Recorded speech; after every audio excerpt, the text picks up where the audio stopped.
Saludos, ¿qué tal familia? Gracias por estar con nosotros en esta edición desde la periferia a través de Teleoro, el canal 13, el canal de la familia. Les saluda el hermano Yoshua Torres de la Sociedad Fraterna de Misericordia. Gracias por acompañarnos en esta edición especial. Hoy tenemos un programa bien especial porque nos va a acompañar un sacerdote que es una sensación en el internet. Se ha dedicado a llevar una pastoral de evangelización a través de los medios digitales bien bonita, bien interesante, con miles y miles de seguidores. Así que hoy vamos a estar conversando con el padre Jorge Reinaudo, quien se conecta desde Argentina. Sean todos bienvenidos, esto es Desde la Periferia.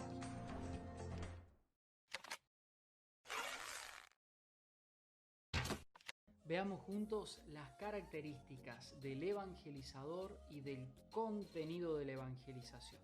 Hey, si salgo en para ti, no es casualidad. Que Dios te bendiga. Ojalá que tengas un día precioso, muy bonito. Y de manera inmediata recibimos en el programa de hoy al padre Jorge Reinaudo, que se conecta con nosotros vía Skype directamente desde Argentina. Padre, bienvenido, ¿cómo está?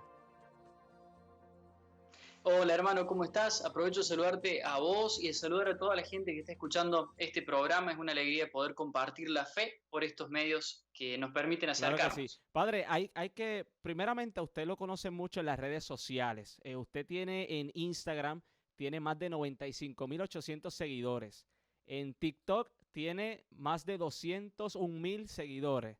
Eh, a mí me parece esto algo bien interesante, cómo un sacerdote puede tener un éxito tan grande o un alcance tan grande en las redes sociales. Pero antes de entrar en ese tema, yo quisiera poder conocerlo. ¿Quién es el padre Jorge? ¿De dónde viene? ¿Y cómo llegó entonces a estar en este mundo de las redes sociales? Así que me gustaría primero conocer cómo surge su vocación, porque usted es un sacerdote joven.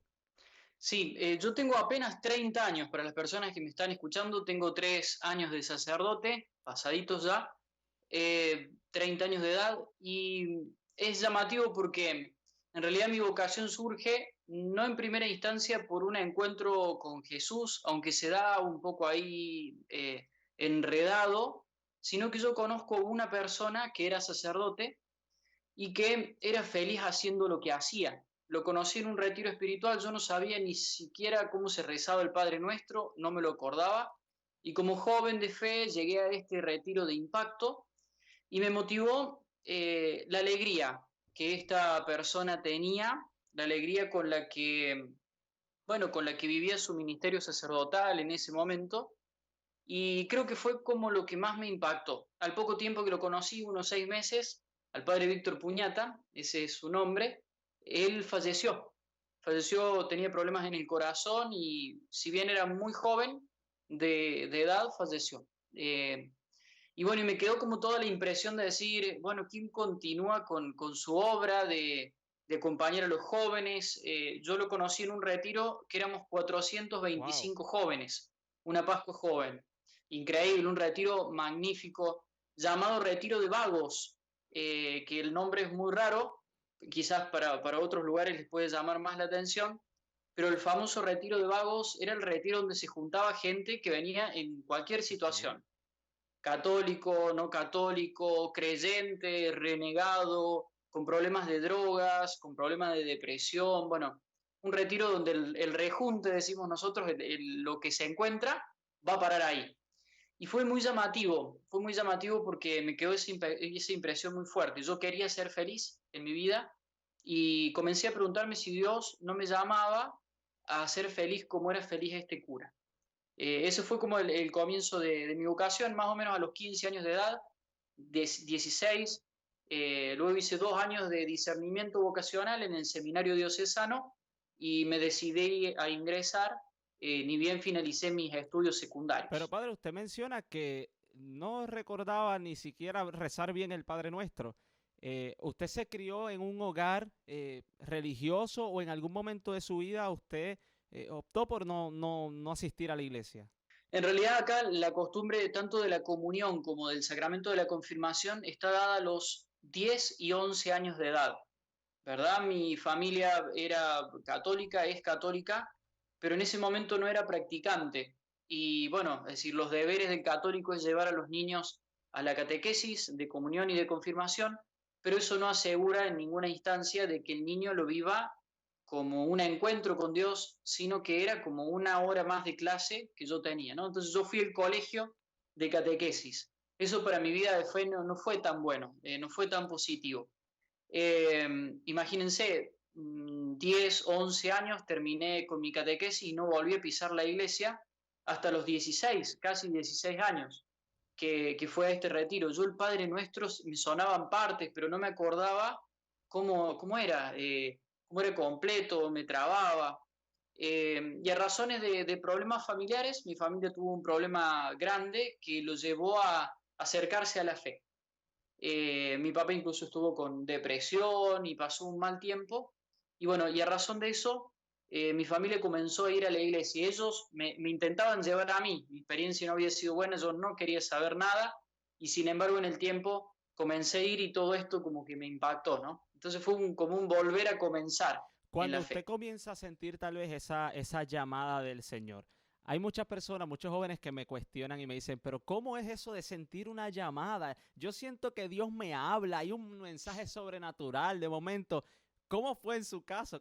Yo siempre les digo que no es así, que es algo que se siente en el corazón, pero en su experiencia vocacional, ¿cómo usted sintió la llamada del Señor? Bueno, por aquellos años, los 2 años que yo hice discernimiento, algo adentro mío es como que me motivaba. Como dije al comienzo, en primera instancia era la vida de este cura me motivaba. Él me pedía que le ayudara con cuestiones de liturgia, yo no sabía absolutamente nada, ¿no? Pero me pedía que le trajera un óleo para un enfermo, que le ayudara a preparar las cosas de la misa. Y yo creo que él tenía como que veía algo, nunca se lo pude preguntar, pero siempre me quedó eso como dando vuelta. Él se nos fue antes y bueno, y me quedó como todo eso, ¿no? Que viví con él. Sin embargo, en todo ese tiempo, solamente como la primera pregunta, es decir, ¿no será esto lo que yo quiero para mi vida? La pregunta partía desde mí. En ningún momento el comienzo preguntaba, ¿qué quiere Dios para mí? No, decir, bueno, ¿qué estoy buscando yo? Y en los diálogos con la pastoral vocacional diocesana y estos retiros que yo hice en el seminario diocesano, fui como encontrándole un poco más la vuelta, ¿no? A qué es lo que Dios me pedía, quería y dónde Él me quería hacer feliz a mí y quería que los demás fueran felices con mi vida, ¿no? Que tenía que ver con un ministerio entregado, de un modo especial a aquellos que más sufrían o que padecían, ¿no? La tristeza, el desánimo, yo me veía siempre como motivado a eso. En el lugar donde vivo está es como si fuera parte nuestra la alegría. Si yo no hago nada extraordinario en los videos, con el humor, es algo que es muy de nuestra querida Córdoba, de donde yo soy. Lo tenemos incorporado al humor. Entonces, yo me sentía como llamado en primera instancia a ayudar a que la gente sea feliz, como para que se entienda así en Me primera gusta instancia. muchísimo. Y el modo de llamado, Sí, sí que me gusta ¿cómo? muchísimo esa expresión de buscar que fueran felices, que ante todo de eso se trata. Sí, porque por ahí uno puede pensar en un modo egoísta en la vocación, a decir, a qué quiere Dios para mí para yo ser feliz? Y no, yo estoy convencido que Dios me llamó para poder dar frutos en los demás. Entonces, bueno, ¿cómo eran esos frutos? Ir buscándole la vuelta a eso. Y en estos retiros es como que descubrí esto y el modo de Dios es muy sutil. Recuerdo algún encuentro así donde le pedía a Dios un signo, un ruido, no sé, una cita bíblica, abría la palabra y iba, algo tiene que Dios decirme de una manera extraordinaria. Y no. Lo sentí con mucha paz en el corazón al momento de tomar la decisión. Esa es la verdad.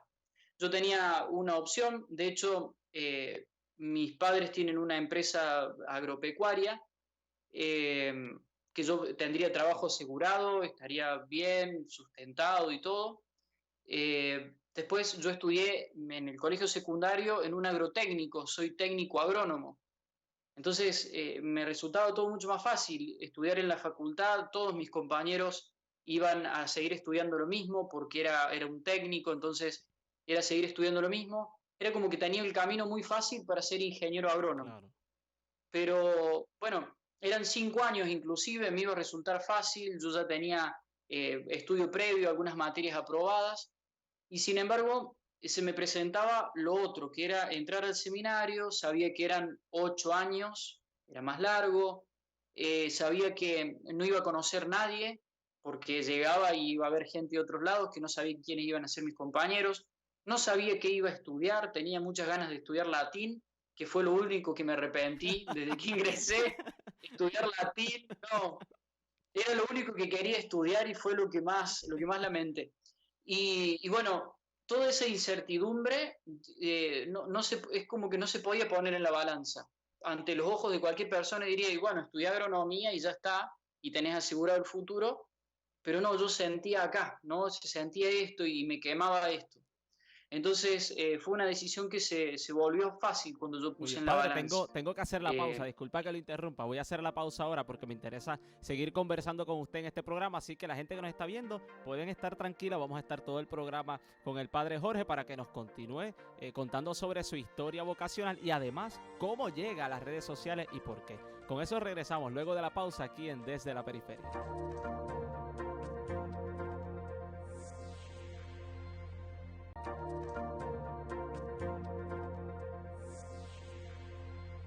Gracias por continuar con nosotros en Desde la Periferia a través de Teleoro, el canal de la familia. Hoy se encuentra con nosotros conectado vía Skype el padre Jorge Reinaudo, quien es, como llaman por ahí, una sensación en las redes sociales. Es un sacerdote que se ha destacado muchísimo evangelizando a través de las redes sociales y nos ha estado contando su historia vocacional, ¿verdad, padre? Cómo llegó al sacerdocio.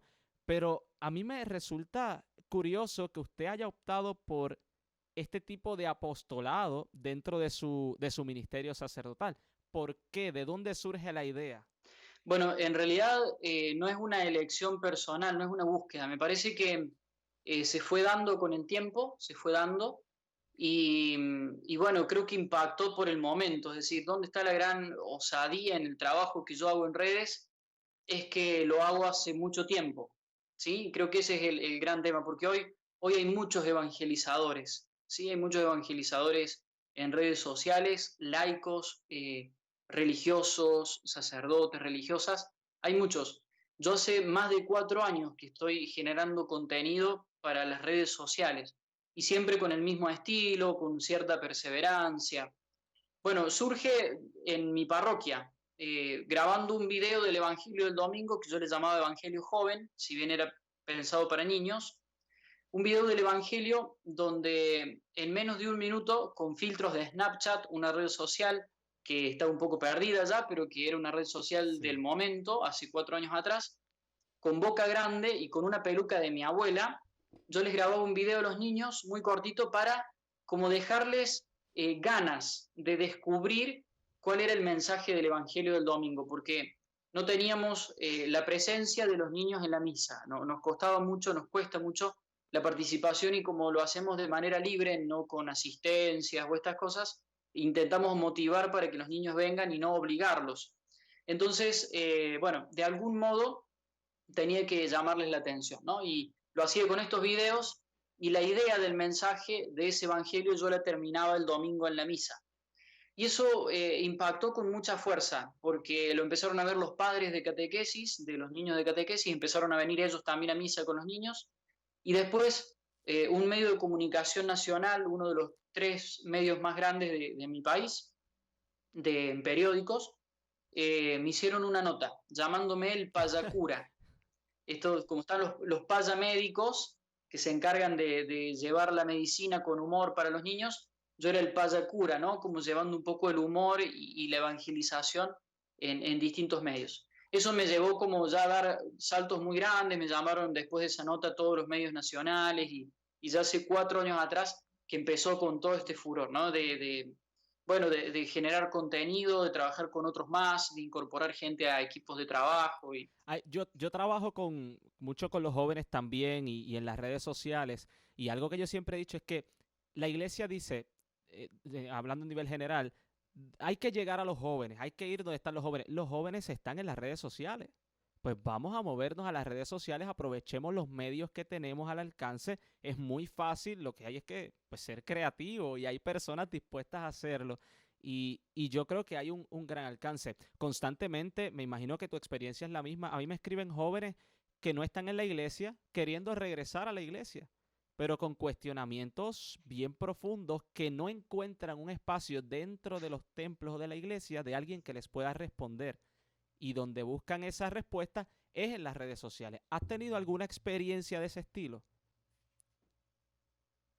Miles, hermano, pero miles en estos años, un montón. De hecho, esto que decís vos, hace 3 años, 2 años y medio atrás, era una mala palabra decir las redes sociales son un lugar donde los jóvenes están. Era una mala palabra porque nadie hablaba de las redes sociales como lugar y el Papa Francisco, asesorado y realmente de una manera maravillosa, en la Christus Vivit dice, las redes sociales son como una plaza y está diciendo muchísimo más de lo que nosotros imaginamos. Son un lugar donde los jóvenes están y pasan mucho tiempo, entre 5 y 7 horas por día, están en sus pantallas, 3 horas de promedio o 4 en algunas de sus redes sociales. Entonces, decir, ¿cómo? Como yo no me imagino siendo iglesia y no proponiéndoles algo para que ellos puedan aprovecharlo, crecer en su vida de fe. Y esto no significa traerlos al templo, ¿sí? El templo vendrán como consecuencia de eso. Y yo he visto miles de procesos en los que se ha dado esto, jóvenes que se han animado a evangelizar y que hoy inclusive han ingresado a congregaciones, al seminario, que son religiosos ya hace un tiempito. A mí me impactan siempre los testimonios y son los que me motivan a seguir, ¿no? Porque son muy variados y me han hecho mucho bien a mi ministerio, descubrir de que puede ser fecundo un trabajo en redes ¿Cómo usted sociales. descifró cuáles eran las plataformas que debió utilizar para poder llevar este mensaje? Porque usted está, bueno, empezó en Snapchat, está en YouTube, está en Instagram, está en TikTok, no sé cuál más. ¿Cómo descifró esa fórmula secreta para decir, aquí es que tenemos que crear el contenido? Bueno, en realidad hace más o menos unos 10 o 11 años yo ya tenía Facebook, quizás más que fue lo primero, ¿no? Pero yo no generaba contenido allí. En un encuentro de sacerdotes, yo no era sacerdote todavía, pero llegaron a la conclusión en mi diócesis de que mm, el rango de edad al cual no teníamos acceso eran los jóvenes que teníamos entre 14 años y 35, perdón, entre 16 y 35 años en estadísticas.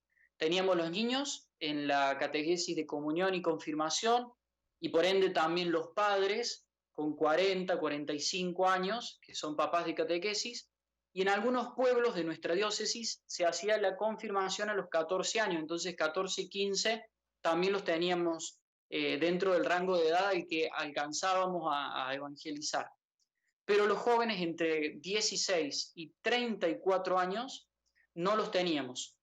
Y en las estadísticas de Instagram por aquel entonces ya ha cambiado muchísimo, pero el rango de edad en el que mayor usuarios había era entre 14 y 36, que incorporaban los números que a nosotros nos faltaba Claro. llegar todavía.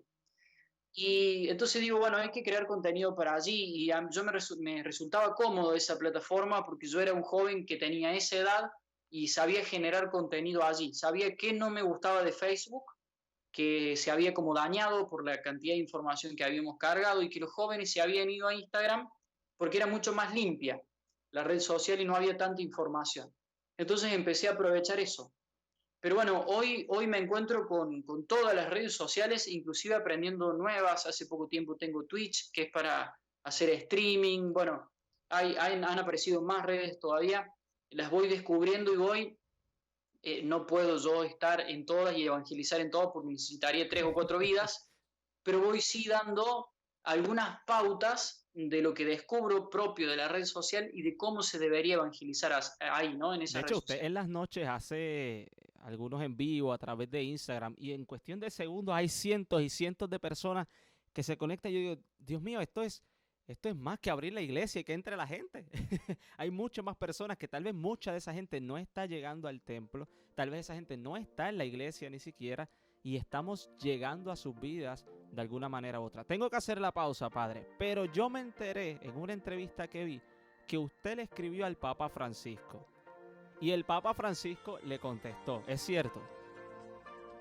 Pues al Es regreso cierto, de la pausa me es va a cierto. explicar qué le dijo al Papa, por qué, de dónde surgió, porque yo creo que mucha de la gente que nos está viendo quisiera que el Papa Francisco algún día le contestara un mensaje, pero bueno, eso lo vemos al regreso de la pausa. No se retire, regresamos con eso aquí en Desde la Periferia.